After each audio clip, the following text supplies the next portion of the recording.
তোদের ছোট লোকের মতো আমি পার্টিতে বসে খাবার খাবো? সুমনা, মেয়ে কি বললা? কেন কানে যায় নাই? যা শুনছো সেটাই বলছি। ও মা, তুমি যদি ওই পাটিতে বইয়া না খাইতে পারো, আমার ঘরে একটা চেয়ার আছে, অবশ্য পাওটা একটু ভাঙ্গা, তবে তুমি বইসা খাইতে পারবা, অসুবিধা হইব না। স্যার ডাইনা দেই।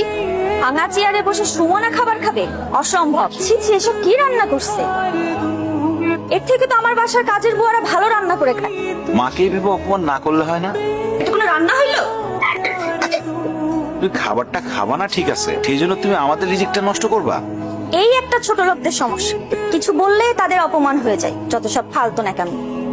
মাথাটা ঠান্ডা করো, বুঝতে পারছি তুমি এগুলি খাইতে পারবা না। তুমি কও তুমি কি খাইবা, সাইফুল হোটেল থেকে আইনা দিই। ভাবি, মা তো ঠিকই বলছে, তুমি বড়লোক মানুষ, তোমার এইসব খাবার পছন্দ নাই হইতে পারে। তুমি কি খাবা বলো? ফ্রাইড রাইস আর চিকেন ফ্রাই।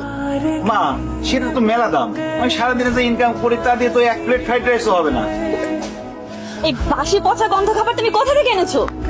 ওই যে আমাকে 3 রাস্তার মোড়ে যে দোকানটা আছে না, সুন্দর করে ওই দোকান থেকে আনছি। আমার সামনে নিজে বানাই দিছে। আমি কি ফুটপাতের খাবার খামে? তোর কাছে বড় কোনো চাইনিজ রেস্টুরেন্ট চোখে পড়ে নাই? মানে তোকে বিয়ে করছি বলে কি তুই আমার লেভেলটা ফুটপাতে নামে আনছোস? বউ, তুমি তো জানো আমি একজন গরিব সবজির দোকানদার। সবজি বিক্রি করে যা ইনকাম করি তা তো বড় রেস্টুরেন্ট থেকে খাবার কেনার মতো সামর্থ্য আমার নাই। হারামজাদা, তাই বলে কি তুই আমাকে ফুটপাত থেকে খাবার এনে খাওয়াবি? ধর, তোর খাবার তুই খা। তুই এরকম কষ্ট করে আর কতদিন পার করবি? তোরে তো বউ সম্মানও দেন, আর যা মনে হইতেছে বউরে দেখে মনে হয় না বউ সংসার করবে। কি মনে হয় তোর তালা কিনে নিতে চাই। এখানে বালিশের পরিবর্তে ইট কে? আমি রাখছি যাতে তোমার মাথা ফেটে রক্ত বের হয়। মানে তুমি আমরা খুন করতে চাও? হ্যাঁ, করতে চাই, প্রয়োজন পড়লে তাই করব। আমার ডিভোর্স চাই। বউ, ডিভোর্স ছাড়া তুমি যা চাইবা তাই পাবা। প্রয়োজনে আমি প্রতিদিন অনেক বেশি পরিশ্রম করে তোমার জন্য চাইনিজ থেকে খাবার নিয়ে আসবো, ভালো ভালো খাবার নিয়ে আসবো। আমার না কোনো খাবার চাই না, আমার না তোমার থেকে ডিভোর্স চাই।